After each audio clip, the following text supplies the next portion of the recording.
Why is water so low in the Mississippi River right now? What impact is the drought having on people and the economy? The serious drought in much of the United States over the past several months is having an impact on the Mississippi River, the second longest river in the country after the Missouri River. Let's find out the real reason Mississippi is drying up.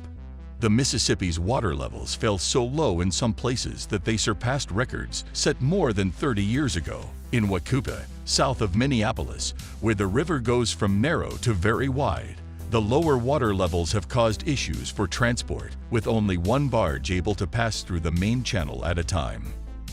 In some places, barges could run aground on unexpected sandbars, causing issues for travel and shipping in the area. The Mississippi River's water drains an area that covers 1.2 million square miles, more than 40% of the continental U.S. This produces a huge flow, especially on the lower Mississippi, as more tributaries empty into it.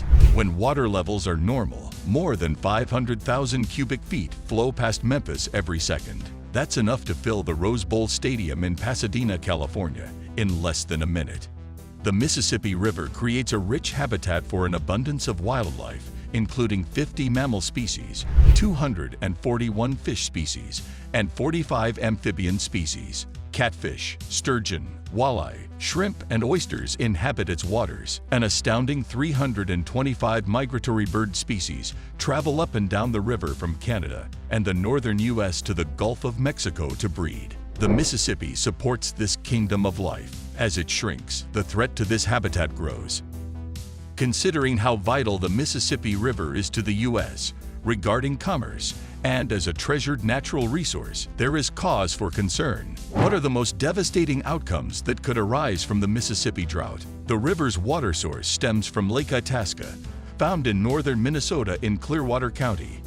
This location is known as the traditional water source of the river. Pertinent to the topic at hand is the drought levels in Minnesota.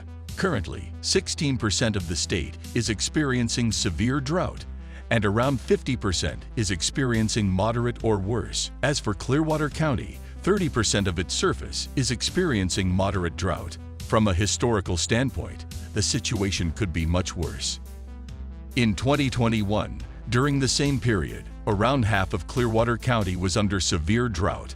The Drought Severity and Coverage Index registered around 100 points more last year. Across the lower Mississippi Valley, we are favoring continuation of below normal precipitation, said John Gottschalk, chief of the Operational Prediction Branch of NOAA's Climate Prediction Center. That would certainly, if the prediction is realized, lead to continued low water levels and exacerbate drought conditions there.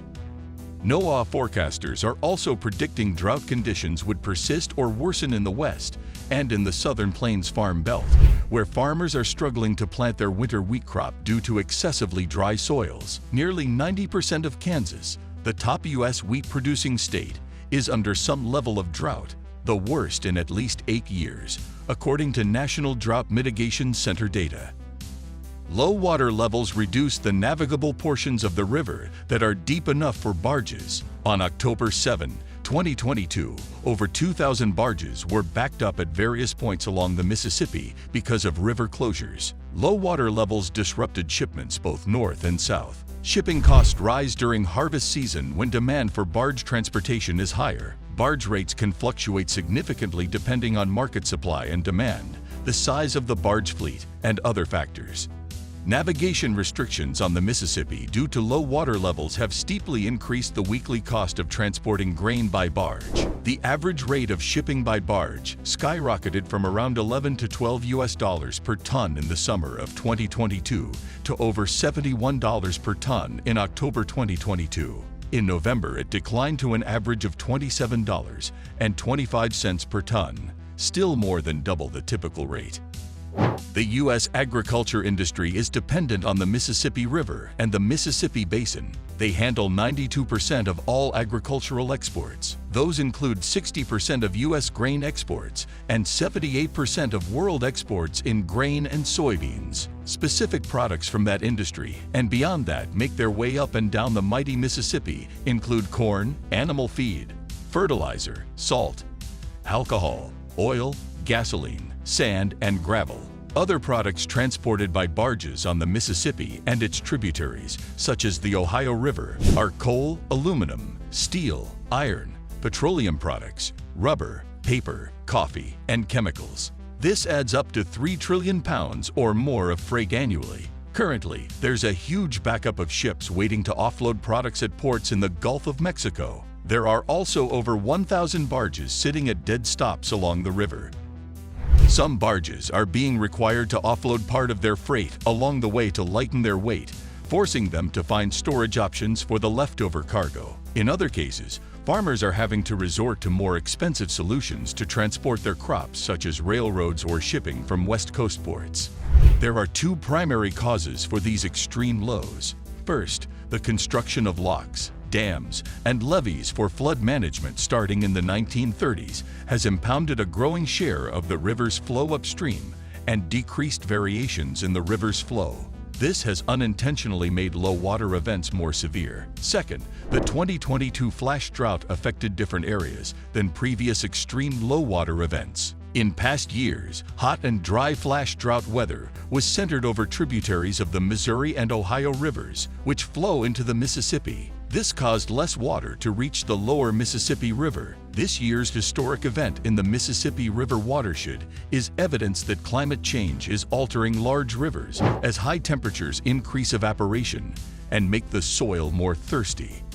The river is a natural phenomenon. It rises and falls. Dan Fashing, the Mississippi River water manager, said, "The underwater topography changes, and people may not be able to access certain areas. For anyone looking to travel outside of the main channel, use caution. Even with the low water levels, it's not likely that dredging will be done to combat it. Dredging is already routinely done to maintain channels and keep them free of sediment. We want to dredge as little as possible," Fashing said. "When you're dredging, you're scraping the sediment on the riverbank, and that obviously disrupts any animals in the area. For tourists, much of the river is still accessible. Cruise ships are built to withstand the river's extremes. Big engines fight fast currents in the spring and shallow drafts keep the boats moving in a drought," said Charles Robertson, president and CEO of American Cruise Lines, which operates 5 cruise ships that can carry 150 to 190 passengers each. Nighttime operations are limited, however, to help ships avoid new obstacles that the drought has exposed, and some landing areas aren't accessible because of low water. The river is dried out along the edges. In Vicksburg, Mississippi, a cruise ship couldn't get to a ramp that typically loads passengers, so the city, with help from townspeople, laid gravel and plywood to create a makeshift walkway. For some, it adds to the adventure. The Mississippi River provides 23% of the United States' public surface water supplies. Over 50 cities in the basin, 2 of the larger being St. Paul and Minneapolis, rely on a daily supply of water. A drought of epic proportions could spell disaster for those that are dependent on it. For example, the drop in water levels in the Mississippi River near its exit point into the Gulf of Mexico has caused a crisis for communities in Louisiana that depend on fresh water from the river. The reason is that salt water from the ocean is now pushing its way upwards into the river's mouth. The U.S. Army Corps of Engineers had to do damage control by creating a barrier of sediment across the river to buy time. Hopes are that rain will come and bring back the pressure of the river's downstream flow, which normally prevents this from occurring.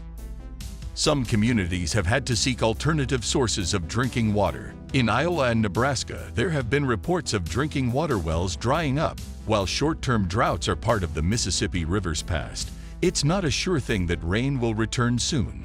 So that's it. Please like, share, and comment your thoughts below if you like this video. Remember to subscribe to see our next video. Stay safe, and we will be back soon with another video.